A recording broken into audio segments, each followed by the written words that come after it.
everyone, and welcome to Behind the Mic Radio. I am your host, Dawn Mack, and I hope that you've had a great day today. I know that I have. It's been a beautiful day here in the Carolinas for a change. We've endured so much rain over the last couple of weeks. I'm beginning to wonder if we were going to be turning into some sort of flood-basin state or something. It's kind of unheard of. Usually this time of year is very, very hot, it's very humid, and we're in a drought. So I'm not really complaining. I'm just a little bit amazed at how much rain we have gotten of late.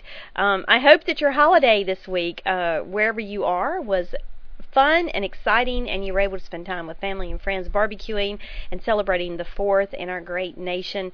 And I hope that you got to take in some fireworks. We almost didn't get to have ours here because of the rain.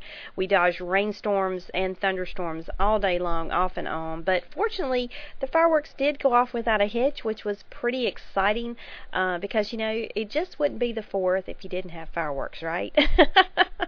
But, you know, the fireworks are always such a great reminder of why we celebrate Independence Day in our country, and you know, and remembering the men and women who fought for our freedom, because it is a day about freedom. And it's one of my favorite holidays during the year because we don't have to worry about gift giving and all the hype and pressure that comes along with the holiday season. It's just a great laid back, relaxed holiday to where we get to spend time with family and friends and just remember what this day was all about. So I hope you enjoyed yours as much as I did mine, and that today and over the holiday weekend it has been very relaxing and restful for you all. I want to welcome you all here, and thank you so much for joining us. We have a wonderful, wonderful guest tonight, and I think you're going to be so glad after you hear her story and you learn more about her. To give you a little bit of background on her, she is an author who has written a book, and the book is called Let's Hear It For Almigal, and I hope I pronounced that correctly, but it was published in May of last year on Handfinger Press, and it's just a great children's book that talks about a precocious little girl who wears cotton candy pink cochlear implants, and it's based on her own experience with her daughters and hearing loss, and so it's an award-winning children's picture book, and we are so excited and proud to introduce to you tonight Wendy Kupfer. Hello, Wendy. Hi, Dawn. Thank you so much for wanting to know more about this. Well, it is our pleasure to have you here. I'm just such a diehard supporter of any great cause and any awareness that needs to be raised, and as we know, many people may not know that May is Better Speech and Hearing Month, and so that was one of the reasons why I wanted to bring you on, because you are on a mission in support of what this month represents, and so talk a little bit about your experience and how it turned into a book. Okay, I'm happy to do that. My daughter is an adult now. She was born in 1977. And back then in 1977, as you can well imagine, there was no internet. There was no access to information. So when the very prominent doctors told us that she had a profound hearing loss and would never speak, besides, of course, being so devastated, it wasn't like today where parents can start reaching out and Googling and looking for all kinds of information and programs and things to help them make these very challenging decisions. Fast forward all these years later, I am a grandmother with 3 little girls, and I'm always shopping for them and buying, and it's so much fun. And I'm in the bookstores several years ago, and I'm falling in love with all these children's books. And I was also working at the University of Miami for the cochlear implant program. So I was around deaf children all the time. And I was flabbergasted that here we were in 2011, all these years later, and I wasn't seeing any children's books on the bookshelves in the very popular bookstores showing children wearing hearing devices. And hearing loss, childhood hearing loss, according to the March of Dimes, is one of the number 1 birth defects. If you consider it a defect, that's a sensitive topic, but there are over 3 million children in the United States with hearing loss, and 50% of those kids are under the age of 3. So for them not to have a book that looked like Fancy Nancy or Pinkalicious or Olivia or any of those other wonderful books out there on the bookshelves, but with a child wearing a hearing aid or a cochlear implant just was astounding to me. So I decided to do something about it. Well, I think it's awesome that you kind of sat up and took notice, if you will, because for one thing, as you just said, children are profoundly affected by this, and as well as the parents. But to be able to provide something, and children love books, and to be able to provide something that is colorful and fun and just tells the story in a way that appeals to children and also teaches them, it's just brilliant. It's just brilliant. Well, I'm glad actually, no one thought of it before you. Yes, thank you. Actually, the University of Miami, the doctors that I worked with there always said, there needs to be a program in the schools to raise awareness. But the truth of the matter is the book started out just to be for children with hearing loss, but it's turned into something so much bigger. All the reviewers that have read it have said this is a book that teaches children to celebrate our differences. It teaches children that we're special in different ways.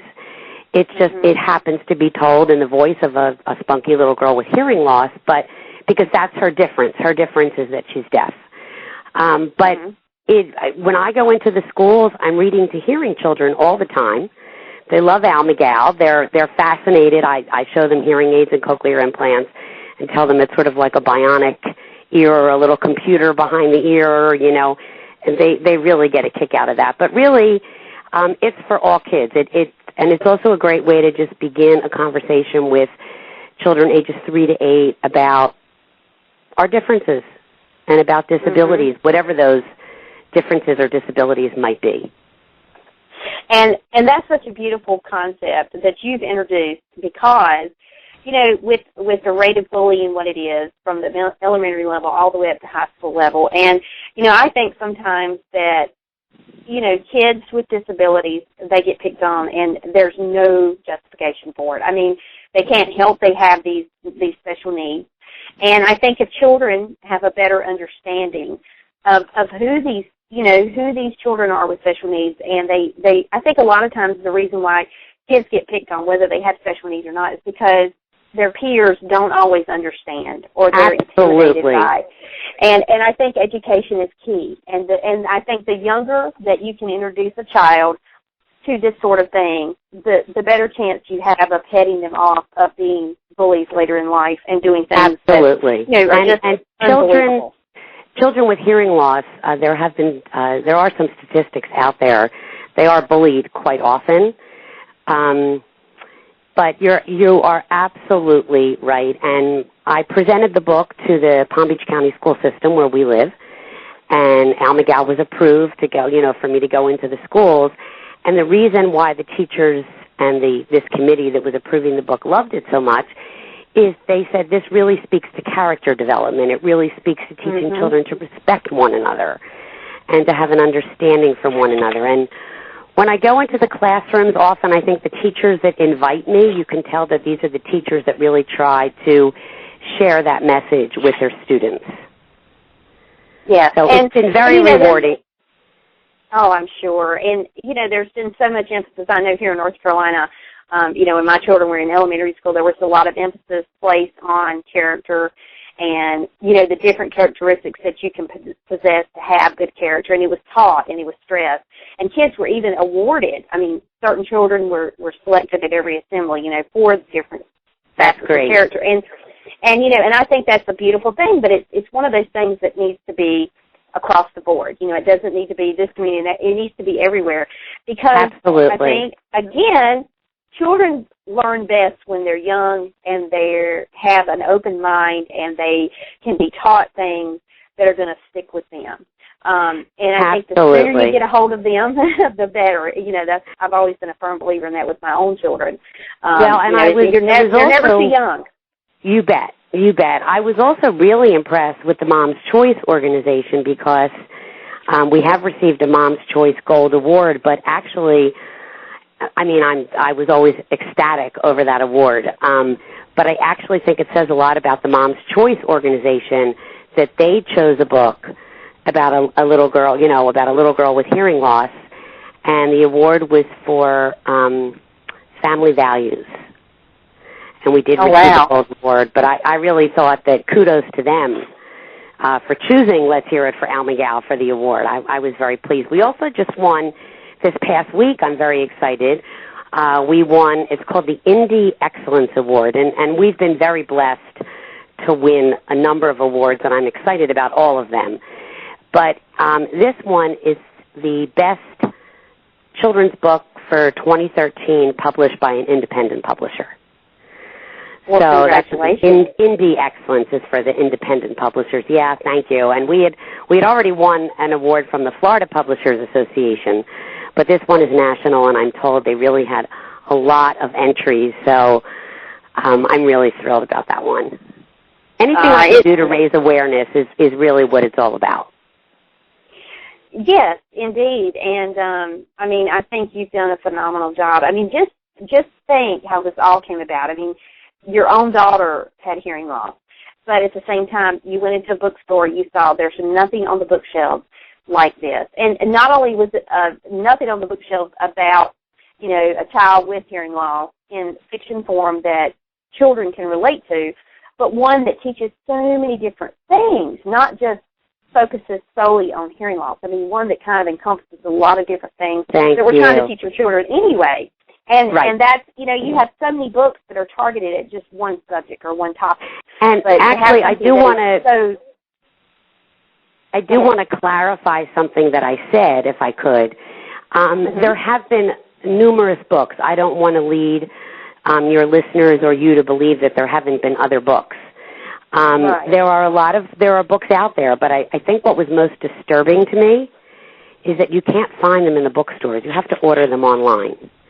Because, and I don't know if it's because the publishers don't want to publish them and the bookstores don't want to promote them, or, I don't know what came first. But a lot of the books are softback.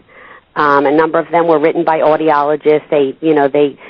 They did these books because they care and they wanted the kids to have them. But they they're not the type of books that they're not hardbound. They don't look like Olivia or, any of those wonderful books that are out there, and you just can't find them in the bookstores. And so not only was I determined that I was going to write a book that was hopefully going to appeal to all children and help raise awareness about hearing loss, but I was really determined about the quality of the book, because there are so many books out there that just have, there's no attention brought to them. They're not in the mainstream. And that's what I'm really hoping to accomplish. It's not easy. It's been a huge learning curve. So that's why I'm proud of every award we get, because I didn't know anything about doing this before. Well, you probably know things you could have never envisioned before, now that you've taken this journey. And talking about this journey, let's back up a little bit. When your daughter was first diagnosed, and you were told by doctors that she would never speak, and she had the profound hearing loss. What was your journey like as her mother, to have to deal with that, and not only be told that and hear that, but just how did you keep your sanity, so to speak, through it all? It was very difficult. I think even today, with all the resources, obviously this is difficult for any parent. To get a diagnosis that your child has anything that's going to be a huge challenge like this, not just hearing loss. But, you kind of have to take one step at a time. You have hopefully loving, family and friends and a great support system is very important. I have to say that there are many, many wonderful organizations out there that provide services all over the world, all over the country for children with hearing loss. But in our personal experience, when Allie was a baby, the Alexander Graham Bell Association for the Deaf and Hard of Hearing, they were just a godsend, because I truly believe that Allie is the person she is today. And I need to tell you, she has a master's in social work. She has beautiful speech and language. She learned sign language in high school in 11th and 12th grade. She took it as a foreign language, so she is bilingual. And she has a career working with adults that have various disabilities. She is married to a wonderful man. I mean, she's a success. She really is. But when you get that diagnosis, you can't imagine what your child's life is going to be like. And there are some parents, I think, that just sort of give up. But you have to be your child's advocate, and you have to believe in your child, because if you don't, nobody else is going to. That's so true. That is so true. I think that's so important. And if you label your child in a negative way at a young age, those things can stay with a child for a very long time, if not forever. Mm-hmm. So, you have to be an advocate. You have to get in there and work with the teachers and work with the schools. And, this is your most important job. Oh, yeah. And it's really one is. that we've been, it's our children are a gift, given to us. And it's our responsibility to make sure that, they're protected and they're cared for, and we can do the best possible job we can. And, and when you have a child that receives a diagnosis like this, or any kind of, special needs type diagnosis, that can be life-altering and just apart from the norm, it can be just so challenging in so many ways. And but it is, I think, all how you handle it, both as a parent and also how you handle it with your child, so that your child gleans, some sort of positive effects from it all, and absolutely, doesn't, as you say early on, be damaged by that in any way. Well, and when you say that, it just reminds me that one of the goals of Let's Hear It for Almigal, and that I hope we are accomplishing. I mean, I hear from parents all the time thanking me, and telling me about their Almigal, their child, but a big part of the book is all about nurturing our children's self-esteem. Because, children are just like us, and anything that makes them feel different, they don't like that. And it can be the simplest thing. It can be that they're the tallest child in the class. It doesn't even have to be anything as involved as wearing a hearing aid. It could be they could be the only redhead, Yeah. It could be something that we as adults would look at as so silly. Yeah. But anything that makes them feel uncomfortable really chips away at their self-esteem. And so a big part of the book is about nurturing our children's self-esteem. And it's a book that I wish my daughter, would have had a book with a little character like her when she was growing up. And that's what one of the mothers, she's actually a blogger herself. She's a cochlear implant blog, sort of following her daughter's journey. And when she got the book, she wrote that how her daughter's eyes popped out of her head and her mouth was wide open when she saw that here was a little girl like her wearing a cochlear implant. So those are the things that make everything I'm doing so worthwhile. Oh, yeah. I mean, there's no doubt that what you've had to go through and what your personal challenge and personal experience with this has gone, so the good that's come out of it, the fact that you're able to take that and help others now. And, I mean, we're all here for a reason, right? You didn't have. That's right. That's we're all here for a reason. And I feel like this is our mission. Yes, that's right. Very much to help these other parents. And one of the things that I suggest to parents often, because I'm on some Facebook support groups and different groups of parents with cochlear implants, and there's a lot of different subjects that come up. But one of the, when I was raising Allie, I was very intent on her fitting into the hearing world. And I don't regret that at all, because, she now, of course, as an adult, she's able to go back and forth and have friends in the deaf community, as well as, fit into the hearing world, and that's wonderful. But I think sometimes as parents, we get so focused on that we don't allow our children to make friends that are just like them. And I think that's a mistake, because I think that all of us adults as well, we like having friends that we have things in common with. Yeah. And it makes us feel better about ourselves, too. So that's one thing Oh, go ahead. Go ahead. Oh, I was just going to say, if you think about it, just, as adults sometimes, even if we're perfectly healthy and everything is normal, and we get kind of thrown out of our element, so to speak, into an environment that we are totally, like if we're traveling by ourselves and we're going to a new place for the first time and the culture's different or whatever the case, it's kind of the same thing because you immediately feel like I'm alone. There's no one here that can relate to me. And right. I think it's so important what you're saying because, I think a lot of parents, they themselves want that normalcy for their child. And some will kind of go over backwards to do right. it, without, and in some ways, that's as good as that is, it can also be somewhat detrimental to the child if they don't introduce them to children that have the similar needs that they have, so that they have at least children that they can relate to. I think it helps them to adapt to children who Absolutely. don't have that. And it took me a long time to realize that. It really did. Allie was in high school, I think, before I realized that I felt that I hadn't been fair to her by not providing other friends with hearing loss. Yeah. But, this was your first time around the block. You bet. You do the best you can, right?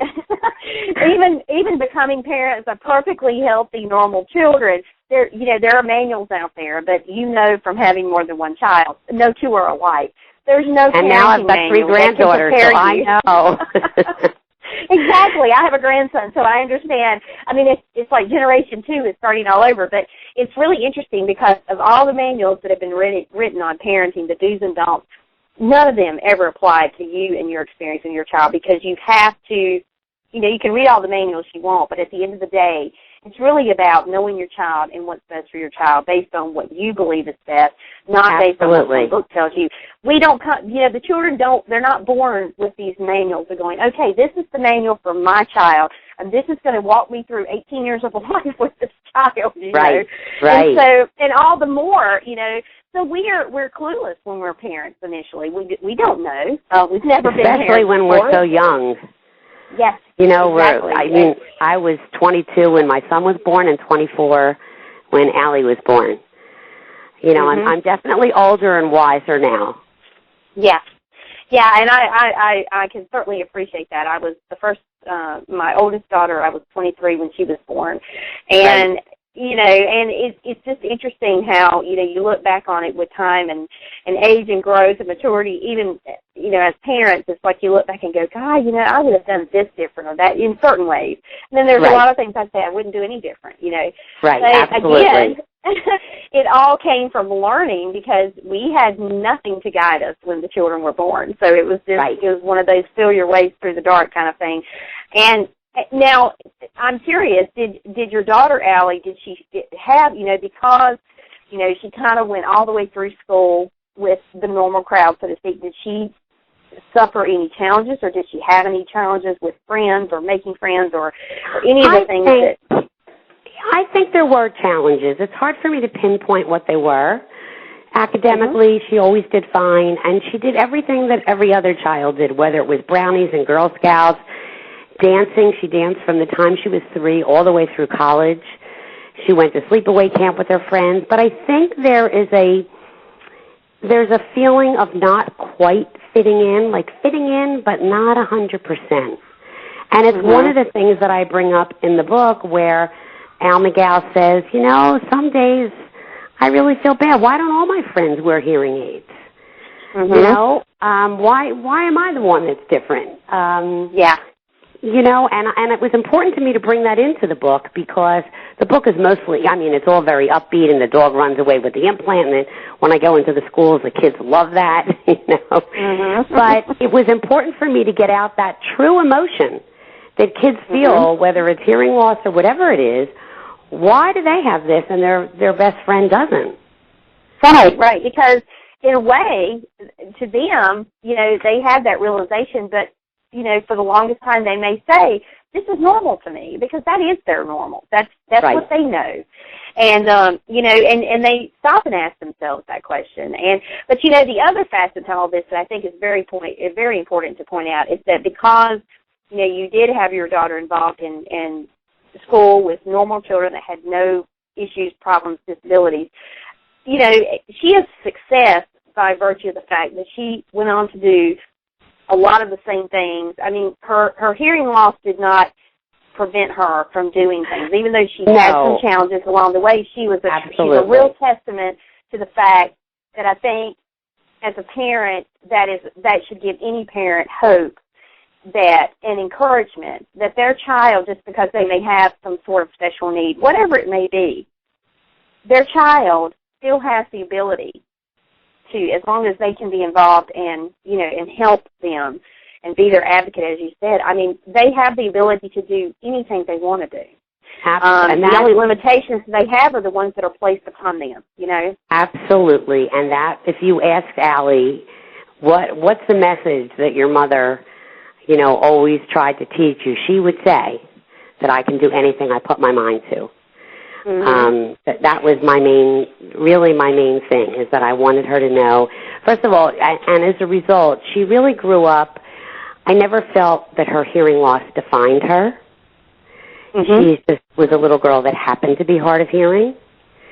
And I've tried to create that in my character, Almigal, mm-hmm. is that, it's about so much more than that. It doesn't really define who she is. It's just part of who she is. Mm-hmm. And she had your daughter had hearing loss, so that had no bearing or effect on her mind and her ability to think and reason, just like any normal child without hearing loss. So, absolutely. that is the beauty of anything. I think when we're faced with any challenge, be it a child with special needs or adults that have challenges themselves, I think it is a mind over matter. You have to make your mind up that you can overcome it if you really want to. And Allie's she's a perfect example of that. I mean, today she's grown into this beautiful woman. She's married. She's gone on with a degree. She's using her gifts now to help others, and that's a beautiful thing. So, absolutely. And I have to tell you how the name Almigal came to be. Yes, I was going to ask you about that. That's such a lovely name. I agonized over every decision in the book. I mean, the names, even the names of her friends, oh my God, it was crazy till I finalized, and you tweak and you tweak and you tweak until finally you say, okay, I'm not tweaking this anymore. It's ready. Yeah. But Allie, if you say Allie, my gal, like she's my girl, and you say it kind of really fast, she's Al, my gal. And if you say that fast, it's Almigal. Oh. So it's like she's my gal, she's my girl. So that's kind of, that's kind of how it came to be. And she starts out on the first page of the book saying her name is really Allie, but she's also all about being unique. Almigal, it's because the whole book is about differences. So that's another thing about her that makes her unique, is that, she's got this fun name and she likes it because, as she says in the first page, nobody else has that name. And so that's part of why she likes it so much. Well, and the other thing I think we have to talk about is you had a son, and how did he relate to your daughter? Because obviously he didn't have hearing loss, so how was that for him growing up alongside your daughter and and interacting with her? Well, I like to think. I mean, my son is just an amazing young man and an amazing father. He's the one that has the 3 little girls. And I'm sure there were challenges, but it's not anything I recognized or that he ever really brought up. There's 27 months between them, so there was enough space that, it's like they didn't have the same friends. Like, he was friendly with the older sibling. Allie was friendly with the younger sibling. I like to think that it made having a sister with any type of a special need, I like to think it made him a better person, and it helped, to shape who he is today. He happens to have a great deal of sensitivity. And so I like to think that maybe from growing up with a sister that needed a little something extra, except I have to tell you, Allie was treated just like all the other kids. The expectations were the same. The biggest difference was, I had to take her to speech every day. But I don't know that had such a negative impact on Adam's life. So I think when I look at it, I think of it in terms of the positive, that it just created a sensitivity and an understanding and an awareness within him that he might not have otherwise had. Yeah. And what did your son ever, I know that there may have been time, I know as normal as you tried to keep life for Allie, I know obviously with the hearing loss, there were things you had to do with her that you didn't have to do with your son naturally. Did he ever at any point, was there ever any jealousy, or did he feel like, gosh, Mom, I know how my kids are. They kind of like, Mom, sometimes you get that mom, that exaggerated mom. Yeah. Why does she never get in trouble? I'm always, it's kind of that kind of, right. Did you ever, ever have that? Or? I think if Adam hadn't been the older of the two, mm-hmm. there might have been more of that. But he was already such a big shot, at least in his own mind, by the time Allie came along. I never thought about it in terms of age before, but it probably was better that he was the older one. He might have felt more slighted. Oh, yeah. But I will say, as a mom, and I guess we're all like this, you turn yourself inside out to do everything for however many children you have and to try to make them all feel special. But he was the big man on campus, he was the big brother. So, yeah. I think it would have been different had he been younger, had Allie been older. Oh, yeah, I'm sure. Well, where can the listeners pick up a copy of the book? Well, I have to say that we were very fortunate. I have a wonderful distributor, a national distributor, so there are independent bookstores around the country that have them, but I don't know the names of those bookstores. Right. There are some Barnes & Nobles that carry the book, but not all of them. But it is also available on barnesandnoble.com. It's available at Amazon. And on my website, almigal.com, or wendykupfer.com, either way it goes to the same place. When people order the book there, they can have it autographed, as a gift for someone. It's kind of a nice touch when a child sees their name in the book. And, and I've learned from going into the schools that it's so sweet, but kids think when you're an author it's so special. Yeah. To my family, right. I'm just mom and grandmom and all of that, but it's really kind of cool. But it is available on my website. It's on Amazon. It's on Barnes & Noble. And so there's lots of places for people to get it. And the other thing that I should mention is that 5% of every sale, we do give back. I feel very blessed, and that was a big part of taking on this project, was not just to have something for the children, but also to be able to give back. And so 5% of each book is donated to organizations around the country that support children with hearing loss and their families. So at the end of the year, at the end of the year in December, I was very excited to write about 7 checks for 7 different organizations that support these families and kids. So that was a really good feeling. Oh, yeah, definitely. Well, Wendy Kupfer, thank you so much for being our Thank you so much, Dawn. And sharing your amazing story, and what you're doing is just awesome. I love the fact that, you've taken, first of all, you've never allowed this situation with your daughter to impact you negatively, and not to say that you maybe didn't have your days where it was a struggle, but the fact that, you've been able to take it and do something positive with it so that it's helping us. I mean, that's awesome, and I applaud you immensely for that. And we wish you great success with this. We will, be sure and put all the links to where the book can be purchased. We'll link our site to yours to ours kind of thing, and redirect our listeners so that they know where they can pick up the book. And thank you so much for being here. I greatly appreciate it. It was nice talking to you. Same here. Take care, and we look forward to chatting with you again in the very near future. All right. Thank you. Take care. Good night. Bye-bye.